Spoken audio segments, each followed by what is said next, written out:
the next campaign I'm in, I have this character named Papa Shock, who's like a swanky fucking battle Right. rapper. Who, Battle rapper? Oh yeah, wait, you told me about him. yeah, I did. Wait, Where, is that like a that's like a that's a bard, obviously, right? yeah, and he's a play on Papa Doc from the 8 Mile. Ooh, nice. Basically, every time he chokes or fucks up a rhyme, he gets shocked for like a D4 of damage, or for whatever the DM thinks is appropriate for that moment. Bro, that's some role play. That's some dedicated role play stuff right Yeah, there. his backstory is basically he entered a battle rapping contest against a witch unknowingly, dissed her so hard she cursed him, and now he has to live his life rhyming everything he says, Bruh. or else he gets shocked to death. Well, as a way to start it, welcome back to a very special episode of In the Oven with Pie. Of course, I am your host, Pie. Once more, is accompanied. Sorry, I did not know why that was so hard to get out. Accompanied by two of my esteemed guests. Accordions. Yeah. Seeing an enemy. Okay, Hello, by Mr. two of my friendos, Nathan and Christopher. Two different Mexicans just flanked now. Yeah. Away. Exactly. Yeah, so there's something else that also it has in common with them. They both play Dungeons and Dragons, and so do I. Yes, And that's where we all actually met. Exactly. I met Pi through actually Nate, who invited me to his D&D campaign, and we used to play at Pi's house like every Thursday? I think it was every Thursday after school. Yeah. Until like fucking 10 at night, and then Pi got to go back into his nice, warm, cozy house while we all had to take the trains and buses. You latest. You realize when we moved into your house, I had to do the same thing? No, you Ubered. Get the fuck out of here. You Ubered. That's different. You didn't have to worry about some homeless bum peeing on you on the fucking red line back home. You don't know what happens. There are crazy Uber stories. The Uber driver threatened to pee on yours. Yeah. He stepped into the car. Oh no, what is this homeless person doing driving my Uber? R. Kelly, what are you doing here? Oh my god. Oh, Jesus. Okay. So yes, that is actually how... Pi's like pulling out his ID. I'm overage. Jesus, this is a way to start it. Okay, so basically, this theme of the episode is a sort of a DM's talk, as all three of us are in common, both run our own D&D games. We want to sort of talk about... I'm gonna rearrange that sentence in a way that makes some proper sense. All three of us are dungeon masters in Dungeons and Dragons. At some point in time, we have run various sessions. And currently, Chris and I are running a session, and of course, as you've heard, Nathan was the reason we all came together. We have a seasoned veteran who's played it for most of his life. We have someone who is starting out but is making great strides. Thank you. Someone, myself, who is planning a very long-term campaign. So yeah, you got the whole fucking meat platter here. Yes. Yeah. We got the whole fucking meat platter, and oh boy, is it a little bit of salami, pepperoni. Which one am I? A gabagoo. You're the gabagoo. What even is that? Is that real? Yeah, it's real. It's real. What is it? I'm not gonna tell you. That's an Italian secret. Gotta Google these balls. Got them. You said those were tacky. Oh man, in the right moments though. Yeah, no, they're absolutely tacky. Doesn't mean that they can't be good. Yeah, man. There is blue of them. It's not funny when you say it. Move on. Get to the point. You get to the point, Pi. I really don't know why. It puzzles me. It really does. Okay, so honestly, I want to, because Nathan, you were obviously the one who introduced us to it all. Like, yes. Your campaign. He was actually, Nathan was my first like legitimate DM ever. Same, really. Because I played in like quasi D&D campaigns before, where it's basically like it's just, we don't really know the rules, but we got the dice and we're just rolling and whatever happens happens. Nathan was like the first person to actually like have a structure to it, and that allowed me to work within that structure. That were sort of that. Both times we're at a friend's house. One time we had tried making, I believe I made a dwarven barbarian, and classic. Yes. But I didn't know the rules, and it fell apart almost immediately. Like I only stayed for one session, and then another one was I believe it was actually a battle royale, but with different monster types. Like I think someone was even a beholder or something, or someone was a cloud giants. It was weird. Yeah, all I know is I was a humanoid. I died quickly, and then I was worn as a ant. Yeah, and to preface this, like there is no right way to play Dungeons and Dragons, right?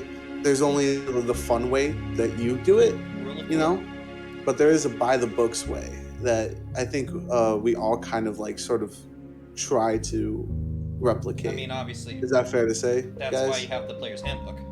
Yeah. And the DM's guide. But you something to remember: the golden rule of D&D is always just the DM has the final say, and not to sound like the first rule. I mean, that is like fun. one of the golden. Obviously, that's one. But that still is. I wouldn't call that a golden rule. I would say that's a fallback rule in case things go to shit. When it comes to Dungeons and Dragons, I think the two most important things is that all parties respect each other and everyone's just trying to have fun without trying to punch down at each other. As long as everyone involved is trying to contribute to an enjoyable experience for everyone at the table, that is good Dungeons and Dragons. Yeah, it's like it's a very like to what Nate said, it's very cooperative, and I kind of like to think of it as sort of like a dance, if you will. Yeah, two people are are like working together to create this piece of art that can express a lot of emotions, a lot of like goofs and gaffes and laughs and all that stuff. Especially in my server, I always say, fucking like when I'm counting down towards like the start time, I'm like 15 minutes till the dance. Because I truly do believe that's what Dungeons and Dragons is at a core level. Yeah, because obviously, like, I mean, those are really the best moments when players, even like as a player, even as DM, when you are able to all come together for something, that is like the best moments of it all. Like, I have a recent story of how that was. So, in a campaign I'm in where we are all sort of in this like Imperial Academy, as we call it, we were assigned a task board to hunt down this rat-like creature. And during it, like, was his name Gregorius Ratman by any chance? No, I think his name was Snitch. Oh, okay. Yeah, and I wish maybe we could talk about Gregorius after. I want to talk about. I want to talk about Nate's campaign. Gregorius Ratman. Nate, I want to talk about your campaign, but let me just finish this. Yeah. So pretty much, my character right now is a homebrew artificer that pretty much gets cars. So I was driving through the school, like I was driving through the school, leaving tread marks behind. Other players were just running around rooftops. One of them, and it all culminated when we entered the cafeteria where the rat person was just heading towards.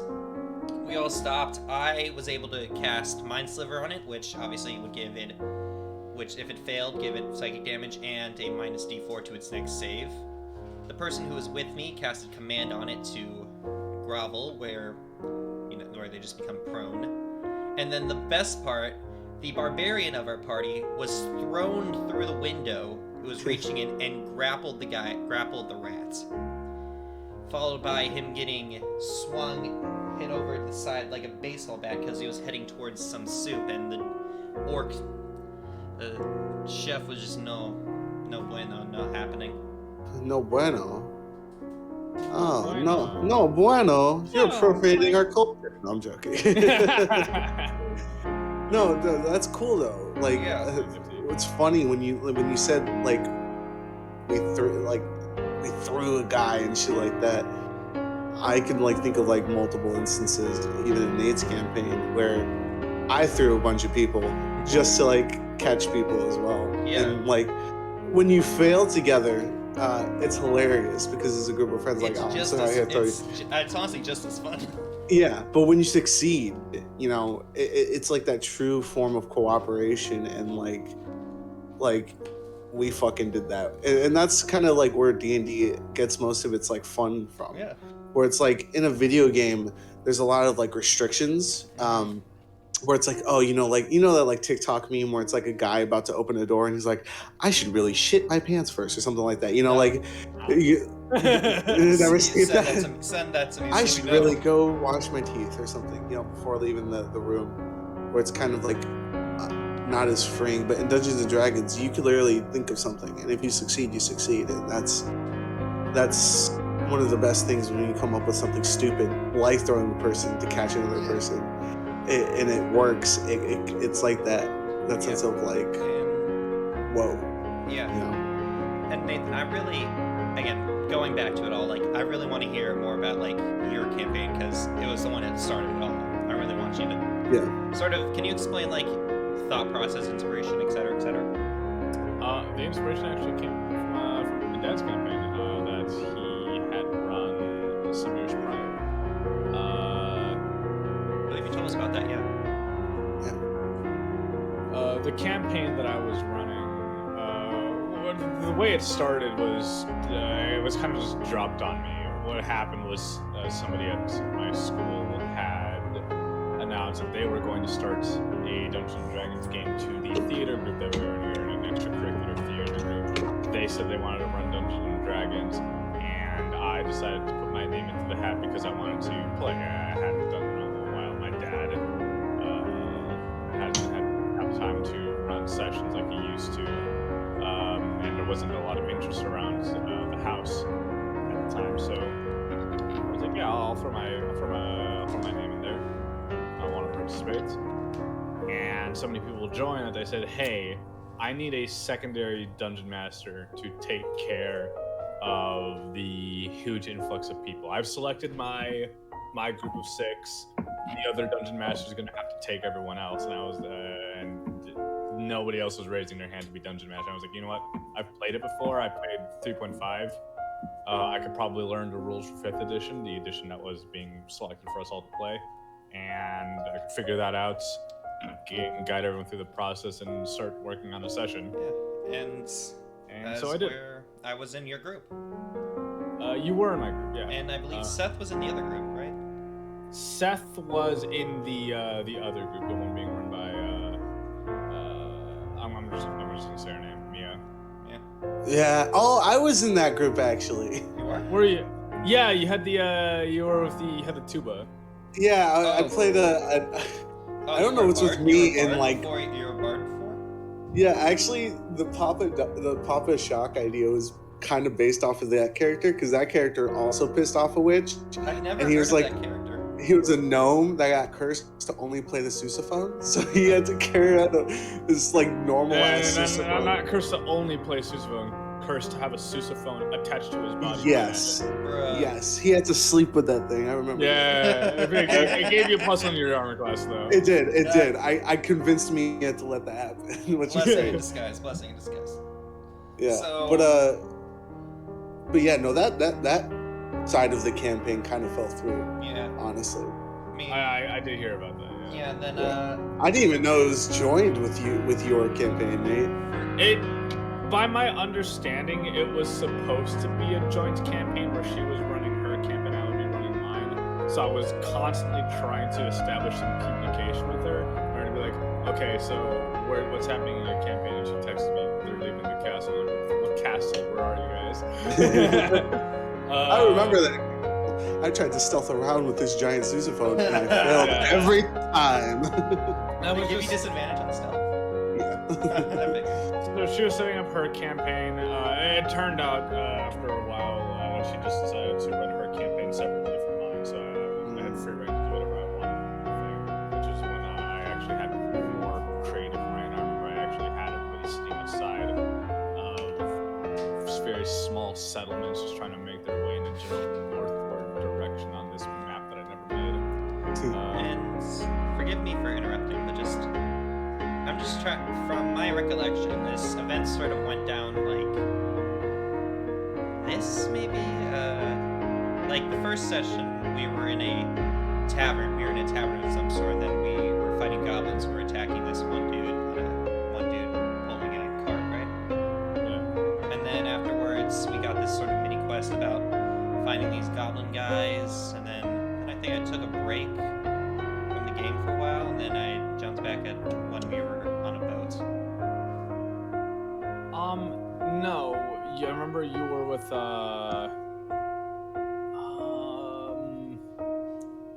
I was with. All I remember is with Cirrus. That's who the person played. Right? I mean, I could talk, but you could also do the talking for me. Sorry. Okay, I'm just trying to remember. I thought I was helping your thought process. I wasn't. No, you weren't. Pardon. If I recall correctly, at the time you were traveling with Cirrus, played by Yu Cheng, and Diana, played by Marla. There was also a druid, right? I can't remember who it was. That would have been Olivia M's character. Yeah. She was kind of there sometimes. Yeah. A lot of the people that ended up being in my campaign didn't really show very often, either because of previously held obligations, or whatever else the case might be. I was actually running 2 groups at the time as well, because that's how many people had joined. One group A, ended up consisting primarily of Yu Cheng, who was phasing in and out of reality whenever she was able to attend or not. Yeah. That was great. The Marla playing Diana. I remember that your duo adventures very fondly. Yeah. The soup being thrown at the tavern keeps head. Is a very solid memory of mine. Is that the one with Titanius? Yeah, and very soon after you were joined by Logan Rebolzia as Titanius. Yes, Rebolzi. Yeah, because I remember that session was also had one of my favorite side quests. Because my character, Kadas, a half-elven monk, was actually also wasn't part of the first session we stole horses. Christ, it's honestly been so long that I don't recall. Think because that's when I got my favorite thing at my favorite pet ever, I guess. Curtis the horse, and he was just Kadas' best friend. It was a lot of fun. So just the part of that quest was apparently my horse was stolen, and I was upset about that because obviously. Wait. Oh, what's the barbarian NPC that always came with us? That would have been Keokan, yeah. Keokan. Originally, Keokan was actually supposed to be part of a duo party character. He would be joining alongside another individual who ended up not showing, and the person that she invited a friend who I didn't know at the time that was supposed to play Keokan. But I made Keokan for that person because they never established contact with me, so I was just thinking I'll just make them a character in case they don't already have one. I made Keokan, and then immediately I hope that they never showed up because I really liked playing Keokan. And they never did. Yeah. So me and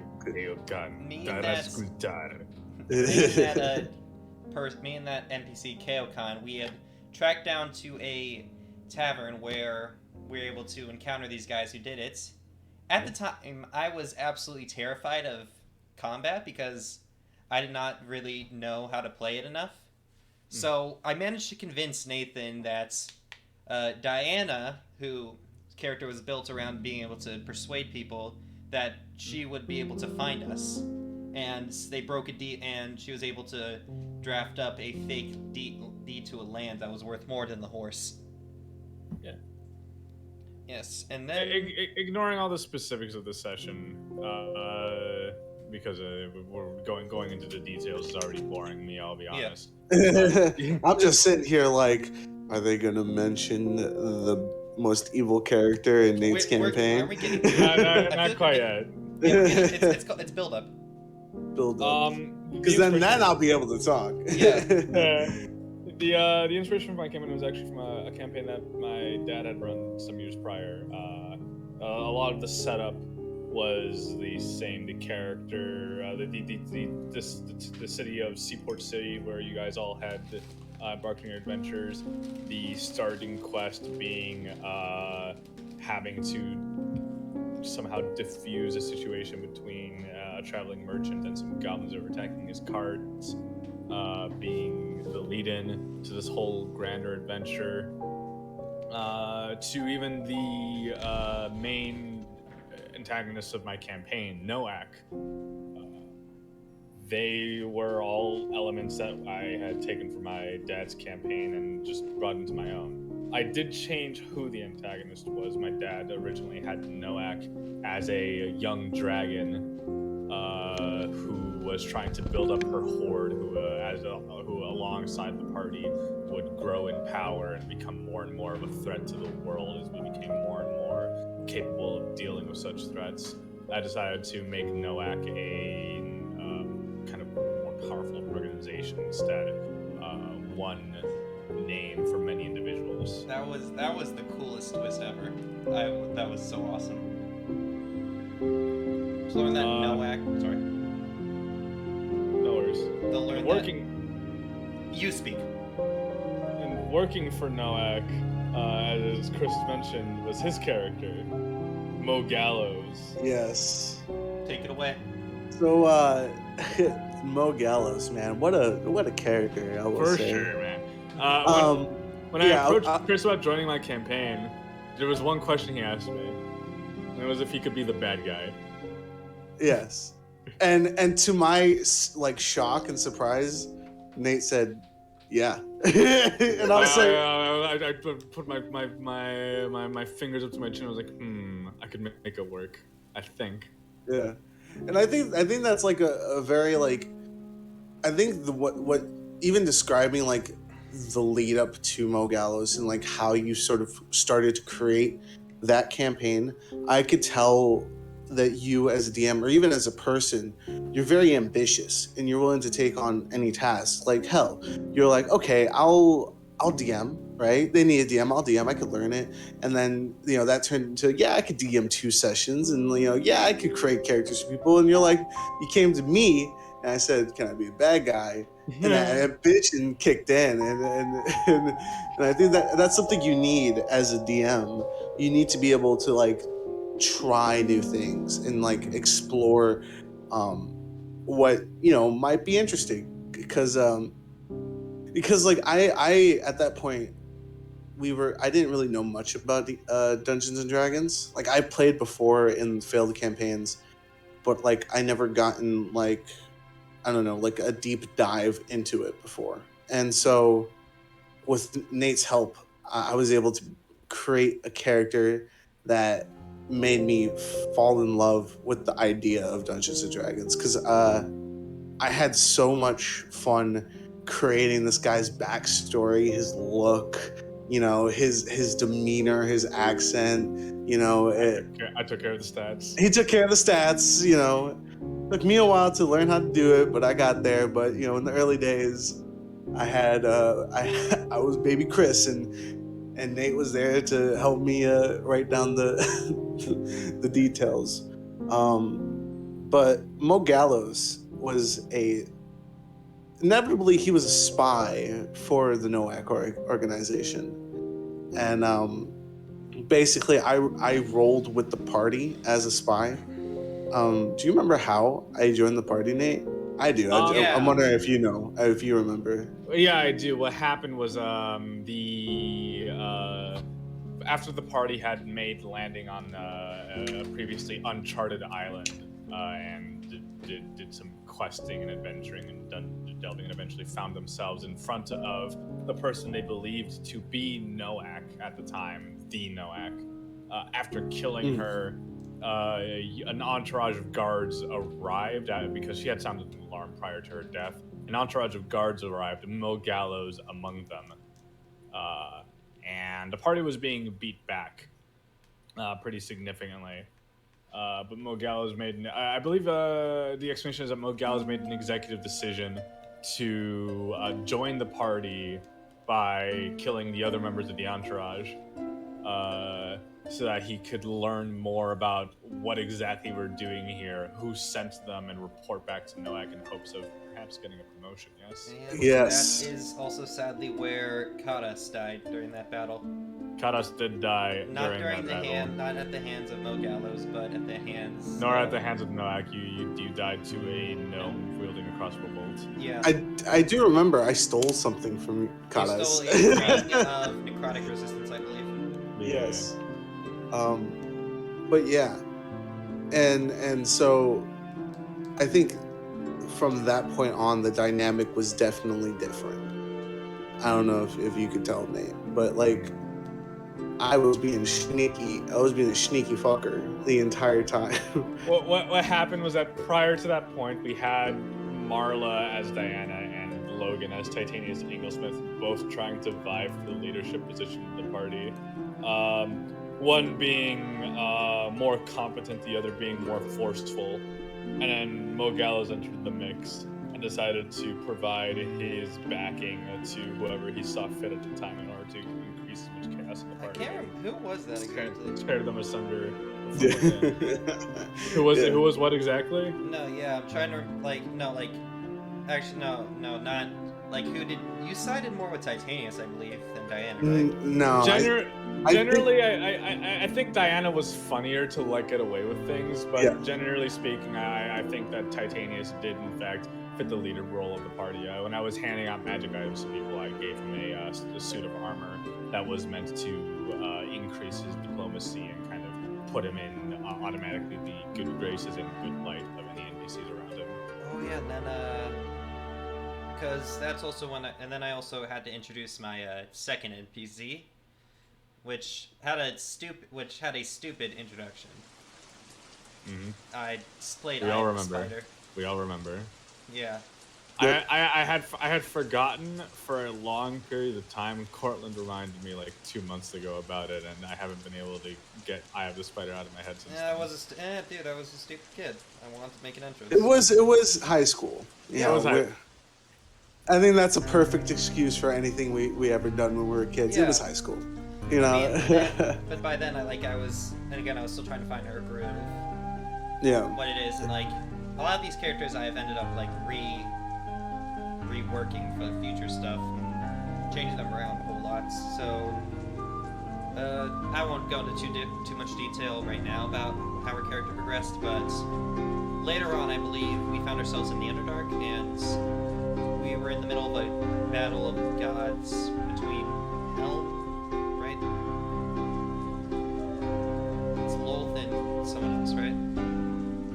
And you took on, Nate, you took on a lot of people from that point forward, right? Yeah, anyone who asked, I took in. Yeah, and I think earlier I said ambition's a good thing. Yeah, too much. But Yeah. My session definitely served as a experiment in limit testing in Dungeons and Dragons in more ways than one. Why did you do it, Nate? Why did you do it, Nathan? To test my abilities.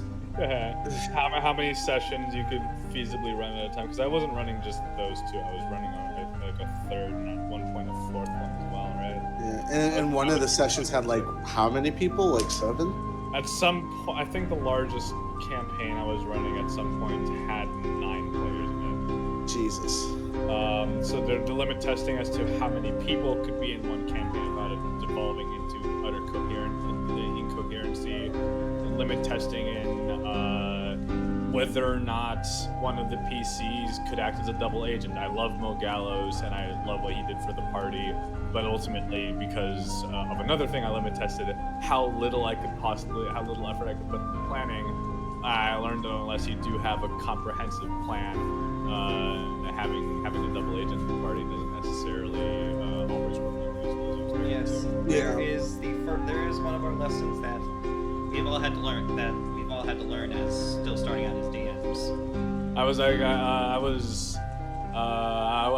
building the platform, and I feel like ever since that platform has been built, some of the other members of the group had since then taken off and made their own excellent campaigns. Logan, as I mentioned, he was running a very, very good campaign that I enjoyed. Pi was running a campaign that I enjoyed while I was in it. Cortland, who I had mentioned, he was in Group B actually. He started another campaign that, while short, I thoroughly enjoyed. Yes. And Chris, running his campaign right now, I'm in love with it. It's such a good campaign. Yeah, I liked a lot of the group dynamics we were able to have with Cortland's campaign. I found that really enjoyable. It does feel like Chris had taken all the lessons that were to be learned from the mistakes I made over the course of my campaign, and has put a lot of effort And also into making just sure, sorry. and has put a lot of effort into making sure that those lessons go into effect properly to make his campaign as good as it can be. And also that it also doesn't hurt that he is a very charismatic boy. Mm-hmm. Oh, so you're making me blush. Thank you for that. I will say it now, and I mean it. There would be no my campaign if it wasn't for your campaign, Nate. Because honestly, To be honest, same. although Like you're showering me with compliments, I think you are the GOAT. I think my he got me into Dungeons and Dragons ever since I was a ripe young age of 6 years old. My first character, Galan the Night Breeze. You started me young, Yeah. Galan the Night. He was a 3.5 wizard, which with a -1 Constitution modifier. For anyone who knows what the fuck that means. Oh, that hurts. No. For anyone who knows the full breadth of what that means, already having a -1 Constitution modifier sucks. The health die for wizards in 3.5 was a D4. On average, I was gaining 1 health per level. Oh my god. Also, can I just say, it hurts my soul whenever I see a Constitution below 14. Yeah. I don't know. Even it's true. Even 14 gets me in like uncanny valley, but I looked at all these numbers and I was like, so Constitution is my health, right? But I'm a wizard. I stick to the back. I'm a backline spellcaster, or I was a sorcerer. I'm a backline spellcaster. So I don't need this health stat, right? I just need my spellcasting to be high, and then I'm good, right? Spellcasting and dexterity, so I can avoid damage. Nope. My sister was very annoyed with me. She was the party cleric.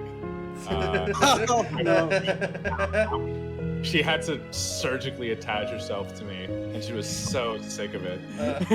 And there was I got to the point where she started implementing a healthcare system where every time she healed one of us or brought one of us back, she would pay her money. Bruh. Oh my god. Or she wouldn't do it the next time. Bruh.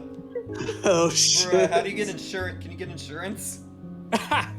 Our insurance was that whenever we went into a room with loot, she got first pick always. Okay. So, if it was a pile of gold, she got half of it, despite the fact that there were 5 of us. I would just sort of like to say quickly. I still owe her a pony. On that note, just to say it quickly, I feel like the best way to describe it is like, not to downplay obviously everything because you were doing amazing, but like, I don't know, just the thought came to me. Your campaign walked so that our campaigns could run. Yeah. That's the best way I can put it without sounding too statistical. Shambled along. But I think and I think this is a good tip for a lot of DMs is Nate, at least for the part of helping newcomers, right? Because I don't know about 3.5. I'm not gonna touch that shit with a 10-foot pole, but there's so many weird words in that.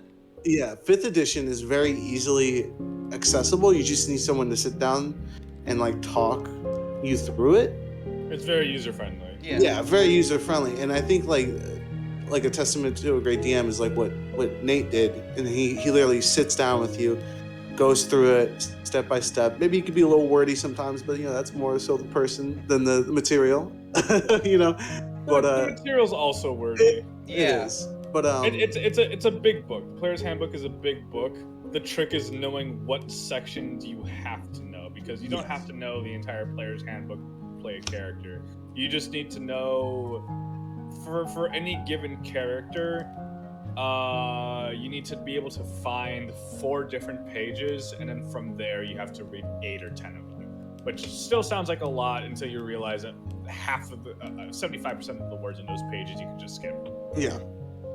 You just look at like the die damage, and you're good. You're like, okay, cool. You just need to roll. Like, you just need a basic summary of what it is. Like, in my notes, like for Kadas, I just like punch sends far back, punch stops people, punch punchies.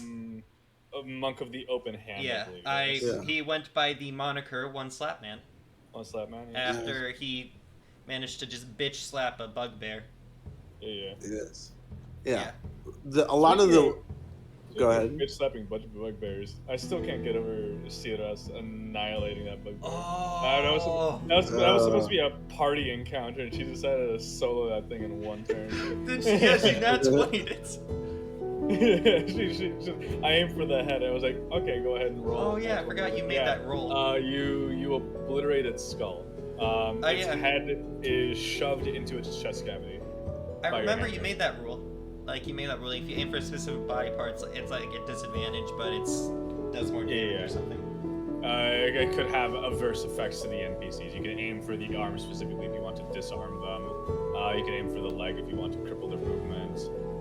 Just a little home rule. Like, because that's not base rules, but everyone was always saying, I want to slap him in the arm, and I'd be like, the arm specifically, or just in that general area. And people would either clarify arm specifically or just general area, like on the side, depending on what they wanted. Sure. And then that also, because speaking of that, that reminds me of like how I started out as a DM. Like, I can't remember if my first one was the one I ran on my birthday or the one I ran for a Christmas event. I think it was Christmas. Okay, so it was definitely the Christmas one. Okay, so for the Christmas one, Pork Fang Slayer. Yeah, for the Christmas one, Pork Fang Slayer. Pork Fang Slayer. So for the Christmas one, I remembered starting off as pretty much just like, the party is here, you have to find Santa. You have to traverse this maze in order to find it. And I spent... Santa's missing, get his ass. Yeah. Yes. See, and I spent time incorporating, like, different parts. Like, I wanted to give each member of the team a different challenge. It was the same NPCs, Diana, Titanius, Mogalos, Ceras. So I tried to make we'll get to him. I tried to make encounters that were specifically to turn their strengths into weaknesses. Like for Mogalos, he was a big hefty boy. What if I took him out of the equation by having to force him to lift a heavy rock while the rest of the party defends him? Sort of like pushing the payload. Yeah, exactly. And what if I take Titanius, who I also agreed was the team leader, out of the equation and see if he's actually willing to fight for his team, or if he's just, like the coats. Yeah, the coats. The coats. He was basically just in a gentleman's club. I remember that, because after we're done fighting off, he just comes in like, he walks in like Hugh Hefner, like cigar in his mouth, smoker's jacket. He's got a martini glass of orange juice. He's like, hey, what's up, guys? Yeah. And one of you died. One of the party members died. Yeah, I remember. Because they were fighting Sharktopus. It's true. I found a stat block for it. And then didn't we end up fucking having to like fight Santa at the end? We get to that. So basically, the party ends up fighting. Going to an end, we're fighting Krampus, where I was teased that was the real bad guy, but turns out Santa was a vampire. What? And the party ended up fighting him. This is still when I was still understanding spellcaster, so I wasn't the best at it. I feel like it was a decent fight. Yeah. And then, Chris, do you want to explain how that campaign ended? How that one-shot ended? Gallus did a lot of drugs and partied a lot. So basically, he delivered the killing blow to Mogallows. And in result of that, Mogallows, all he wanted from Santa was an easy bake oven. Oh wait, was the drugs thing the other thing? Probably. Because I remember at the end of one of your one-offs, Mogal's ended up just doing a lot of drugs and No, stuff. because you tore off Santa's jackets and wore it himself. You walked through the town that was nearby, and you just started staring at kids, just saying, "Santa's not real. Santa's not real." Yeah. And then I think you knocked a child over or something with your easy bake oven. Did I? I honestly I don't know. remember You that. taunted a child with your easy bake oven. That does sound like something Mogals would do, but I'm pretty sure. I don't remember what I'm thinking of, but I do remember one time we finished one of your one-offs, and I did a lot of drugs, and I tried to hit you, and I failed, and I just continued partying afterwards. Oh yeah. That was after Christmas one-off. Yeah. I remember. That's the only thing I truly remember from that. And then a birthday one where it was a level 20 encounter on my birthday. It was sort of framed around y'all be fighting a Tarrasque, which, if any of you know, is one of the hardest encounters in the entirety of Dungeons and Dragons. There are ways to cheese it, obviously, but it's seen as one of the most difficult things to fight. And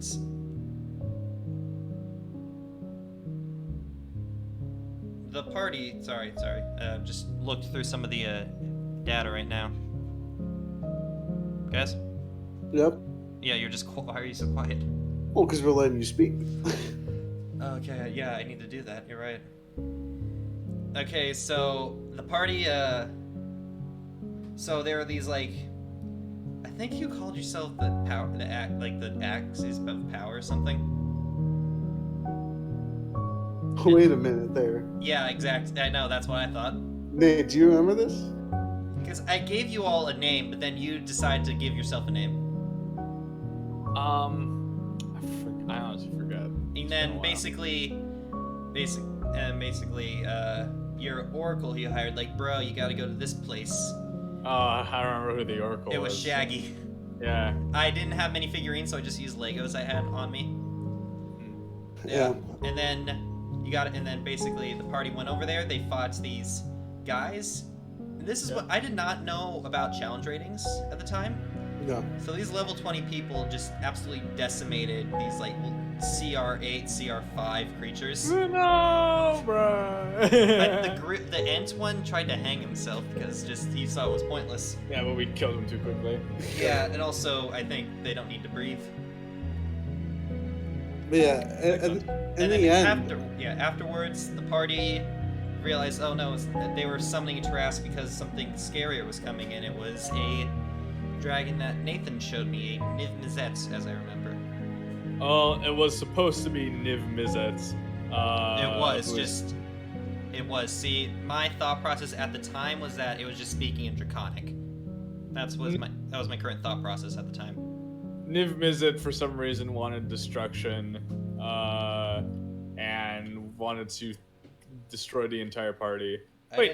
He wasn't speaking Draconic, because I remember one of our party members spoke Draconic and asked you for a translation, and he said he's just roaring incoherently. No, you sound as... my thought process then was it was an ancient form of Draconic, basically like a Latin. Bruh. Okay. Keep your secrets then. I had a whole speech written out for it, but I cannot remember everything I said. And then basically party fought, y'all met, etc., and party day one. Yeah. Speaking of the not having a handle on spellcasting, I was disappointed because Niv Mizzet's greatest strength is his powerful spellcasting, and we didn't get to see any of it throughout the fight. I mean, we saw a little bit of it, just not enough. The first thing you should have done was Astral Sphere the Barbarian. Yeah, which was whatever the spell was. Hey! We don't need to go back in time and fix mistakes that happened. Yeah. I mean, fair, I guess. Okay, this is why it's first GM stories. Chris was stonking it because he was playing a Zealot barbarian and they have the special ability They to just can't die. die as long as they're raging. Yeah, and it was based off of Macho Man Randy Savage. Yeah. I think his name was Randall Savage. Yeah. Yeah, so Randall Savage. yeah, so that is my first story. Chris, do you have one you want quickly, so?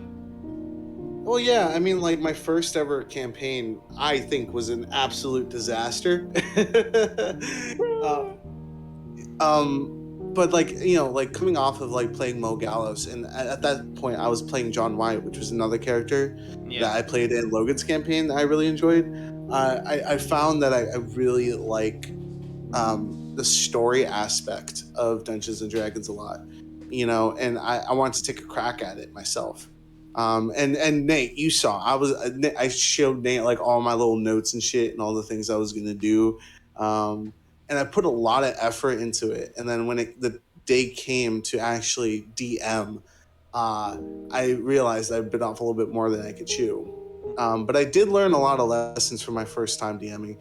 Just to give like the TLDR of the story, basically a group of adventurers come into this sort of like city, this compound where it's run by a religious family who was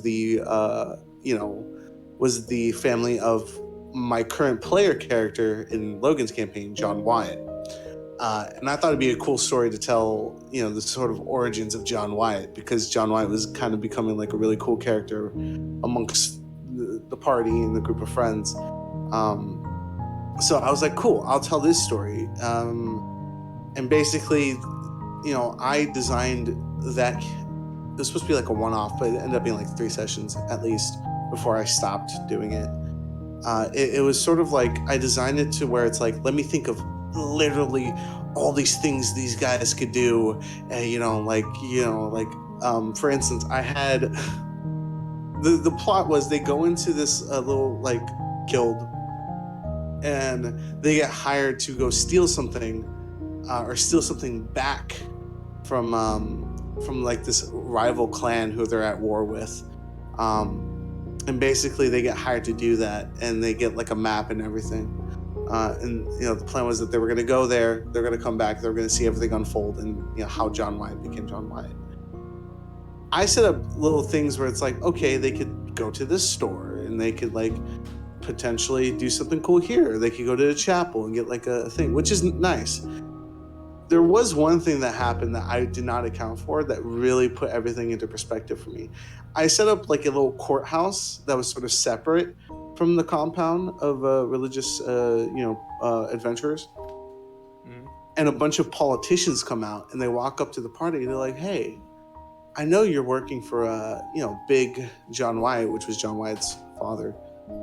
How about you tell us their secrets and we can pay you a lot of money? And Cortland, who I think was playing Searcher or something like that, or he was playing not Searcher. It was a like a Raven. Yeah. An Aven or an Aarakocra named. God, what was her name? I think it was Karuk. Right. Was it Karuk? No, it wasn't Karuk. Okay. It was something along the lines of Searcher. Like it. That, yeah. But either way, Cortland, who was playing, he just said yeah. He said yes, and we're like, cool, pleasure doing business with you. And I handed over the suitcase, and he literally just walked away. And I did not prepare for that at all. What was the intention exactly? He was supposed to receive the money and then spill the beans, but he received the money and then just left. Yeah, and then the idea was when they spill the beans in the final fight, there's gonna be more enemies because those politicians were working for the bad guys. Yeah. But that never happened. He just took the money and left, and I was like, oh, fuck me. What? I didn't. Whoa, you could do that? Like, you know? Wait a minute. Yeah. I Wait. didn't know you could do that. Yeah. And then. It gave me that sense of like powerlessness as a DM that I felt like kind of like made it kind of not fun for me. But like on reflection for like my new campaign, I realized, you know, that's a part of the dance. Yeah. You know, you're not going to know what your PCs are going to do, and you shouldn't feel bad for not knowing what these crazy characters are going to end up doing, you know, because like D&D at its like core is just kind of ridiculous. You know, it's fantasy. It's outlandish. You know, so being prepared by not being prepared, I think that might not make sense, but it makes sense to me, where it's like, if you plan too much, you're gonna ultimately be disappointed as to what you thought was going to happen compared to what is going to happen. And if you plan too little, well, then you just have no structure. And that's kind of what I took into my current campaign, where it's like, all right, I'm going to plan a bunch of general stuff that could be complex and that is complex. But ultimately, when it comes to the player's decisions, it's solely up to them. I will obviously guide them, and whether they bite onto the little trail that I leave them is completely up to them. But ultimately, they have to work with what I give them, and I have to work with what they do with what I give. Yeah, and that sort of like dynamic is important, because leading up to that first session that I had, my idea of like a DM was like, he is God, like he could do whatever, Yeah. The DM is as much at the whim of the players as the players are. Yeah, exactly. There are so many times when players have caught me off guard. Yeah, it really is, and like I think the sooner you realize that as like a DM, the better you are at crafting scenarios that are great for everyone. Like at the end of my failed campaign, my first one, a lot of people left because scheduling, and they just weren't feeling it and stuff like that. But and all the failures that I had in that campaign with not knowing the rules, I was also very green in terms of like what were the rules, what certain things did. And as a DM, you don't necessarily know how to do those things, but you definitely need to be prepared to confront those things and work with your players to sort of come to an understanding. And I think the main issue I had with my main campaign was every time I didn't know something, or every time I didn't know how to do, like didn't know a rule or didn't know how a spell works or didn't plan for a spell because I just didn't know how it worked, I felt like I was losing control. Which, it's okay to not know how something is, but you always have to have that sense of like, I could bounce back and I could control this, because you can, and you'll eventually learn. That's why I like my campaign right now, because starting off, I still didn't know much, like obviously I had like a DM's guide, and I opened the book and I was like looking at the rules. I was putting on my little nerd glasses and shit, reading every little line, and and to what Nate said earlier, you don't really have to read all of it, but there are certain things you need to know.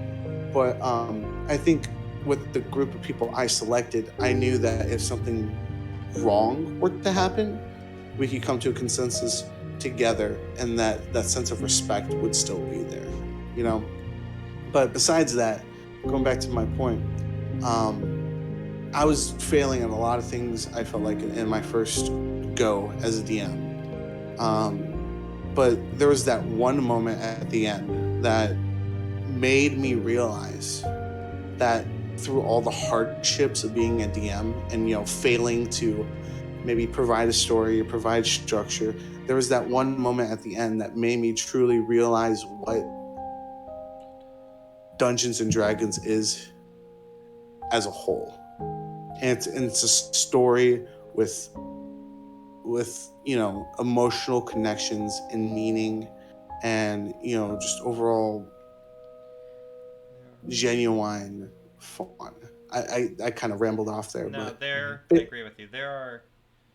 Of course, there are times when you just feel so down. Like burnout is a real thing that affects all of us, especially as DMs, because you got to continuously be writing and continuously be trying to figure stuff out, and obviously it can get very, very exhausting. And that's another thing too. I've told you this, and I've told multiple people this.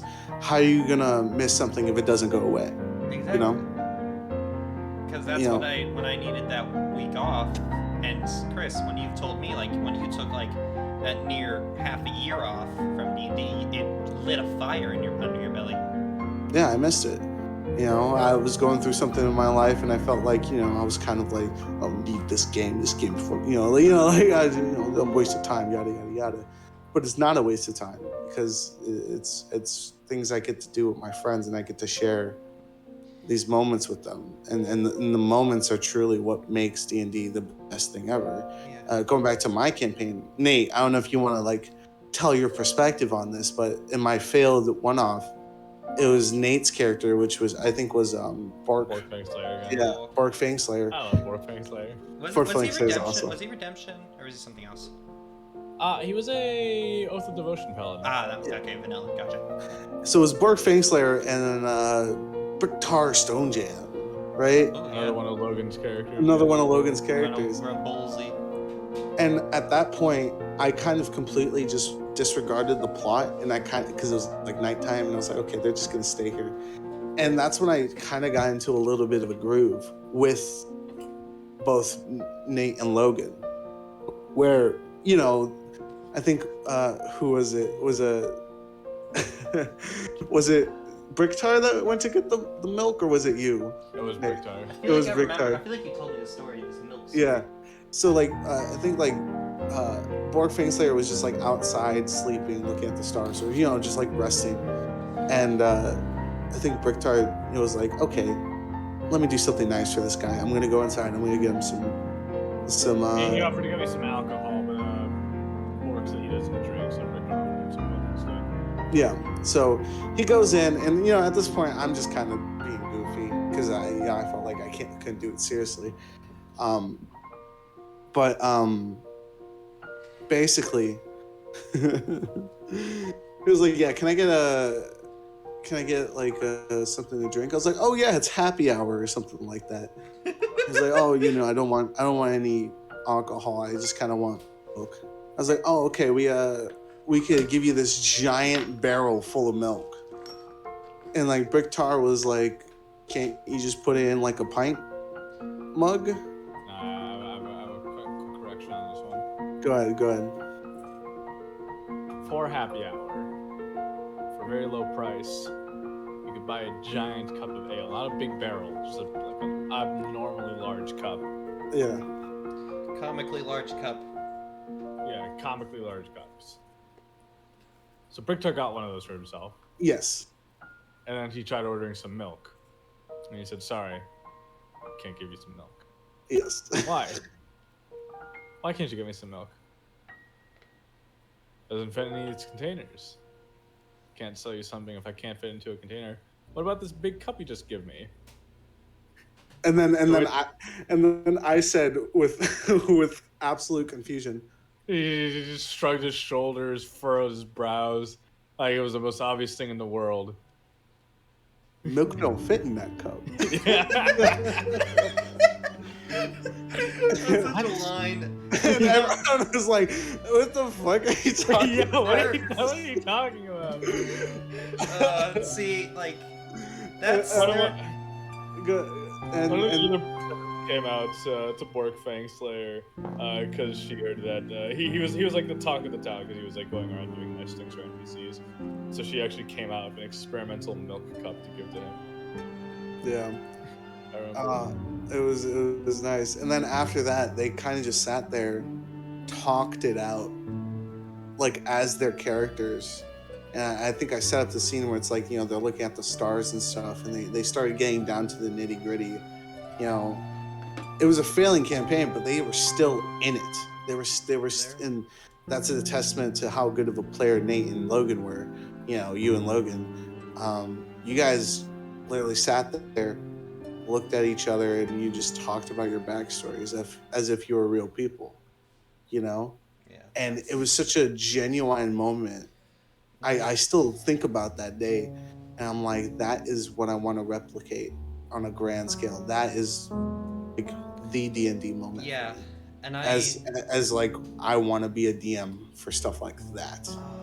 Do not know these social cues. Okay, that is what I agree with. Like with me, I've been using a lot of D&D to explore really just a lot, like, I don't know the best way to describe it, just some intense themes, if that makes sense. Like, there's one character I have who is, I don't know how I can say it, just is a very, basically suicidal, the best way I can put it.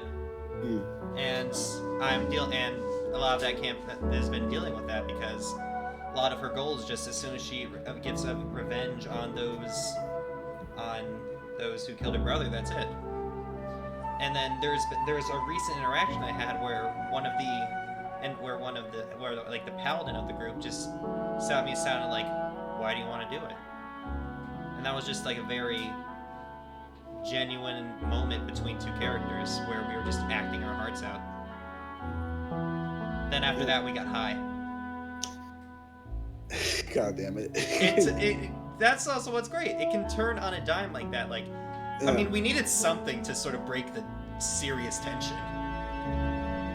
It could be D&D could lead to some very versatile, tone shifts in like story styles, I will say. Yeah, and that's why I like about it so much. Like, there's so many themes and ideas I really want to explore with it, and a lot of ideas that, because when I DM, the thing I find most enjoyable at all, that makes it all worth it, is when those rare moments when I can invoke emotion out of my characters, out of my players.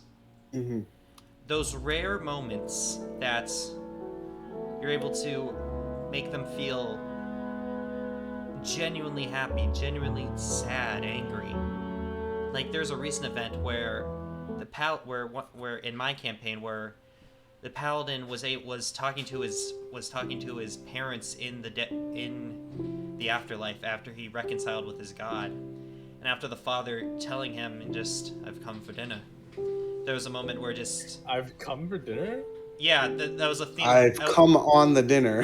No, I've come for dinner. See, the theme with this character was his father was basically, this was an Azamar. His father was an angel. So he couldn't really go into the material plane. So this character, he finally, and one of the things his child self always says, like, so dad's not coming for dinner? It's like, that's like a fucking heartbreaking line. Yeah. And so for that moment when the kid when this now fully grown adult was able to just be with his dad and finally able to eat dinner with him and his now deceased mother, that just is a very powerfully emotional moment. Yeah. And in times like that, like, there are times obviously when I'm terrified, like I'm boring my players, like they're not, like I'm not doing good enough, and that terrifies the fuck out of me. But I guess when I'm able to think back to the time when I truly made an impact on them, and sorry, now I'm getting emotional. Those make it worth it, I think. Yeah. The moments, those small moments, even if sometimes it feels like it can go without thanks, like, those little moments kind of are what make it worth it to me. I think, D&D characters, player characters, to a certain extent are an extension of that person. Yeah. I think what makes D&D unique is that, like, obviously you can't do everything with your friends unless you're rich or Jeff Bezos or some shit like that, Mm-hmm. But like going on these grand adventures with your friends and exploring their emotions, or just how they think and how they react to certain scenarios, is like connecting with them on a very personal level. Because like when you're playing fucking Call of Duty, Yeah. You're very goal oriented, and you're just like, let me shoot the motherfucker. I fucking died out, fucking bitch. You got a 12-year-old calling you gay and all that shit. Yeah, but like in D&D, if you set up a scenario, not everyone's gonna react the same, and you get to see everyone's perspective on it. And I think that's a very cool thing about Dungeons and Dragons. Like, I'm trying to think of an example, but like for instance. In my current campaign, I have a character named Charles Flair. Yep. And I set him up as this this very famous, well-known adventurer. Write that down. Write that down. Write that down. Write that down. Yeah. And Hope you're taking notes basically, at home, folks. I let everyone There's gonna be a quiz on hear this about later. him, or at least know about him before they actually meet him, because he's sort of like except Lorraine, apparently. Lorraine, because he's from a different continent, so Yeah. it makes sense. But but basically, when everyone met Charles Flair, there was different reactions from everyone. Lorraine had no fucking clue. Bryn was very skeptical. Yeah. Bryn was very skeptical. I think Coraline just straight up hated him. And then we had Doug, who was like, my fucking hero. Yeah, Douglas grew up on stories of Charles Flair. Douglas is my character. Yeah. Yeah. The barbarian of the group. Yeah, and And seeing everyone react differently, and then me having to play to their reactions is kind of like fucking fantastic. It's kind of it's unlike anything you could do in most games, I think. yeah, and with that, I'm afraid I'm gonna have to cut us off today. Oh, damn. damn. Yeah, sorry. How long have we been going for? Get a part About an two? hour. About over an hour. All right, we're getting a part two. I feel. Part two. I'm feeling part two. I think we can do a part two. All right. But is there anything you want to say as we end this episode to anyone who's listening, potentially your players? Whatever you do, never, ever, ever, ever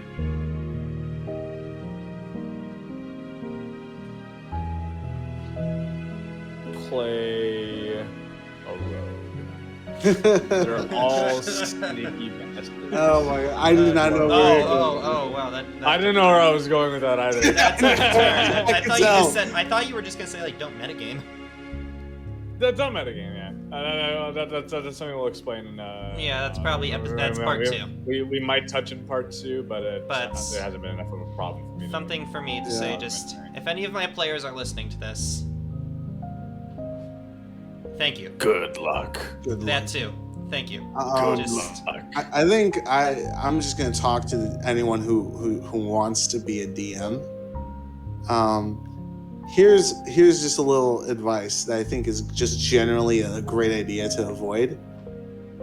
Avoid having a DM PC. We could touch on this next time, Yeah. but genuinely, you're going to be playing a lot of characters.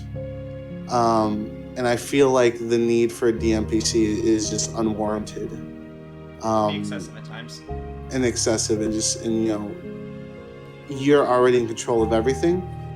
And having your own character be a part of the group and, sort of being one of the focuses is something you should avoid. You should always focus on your players.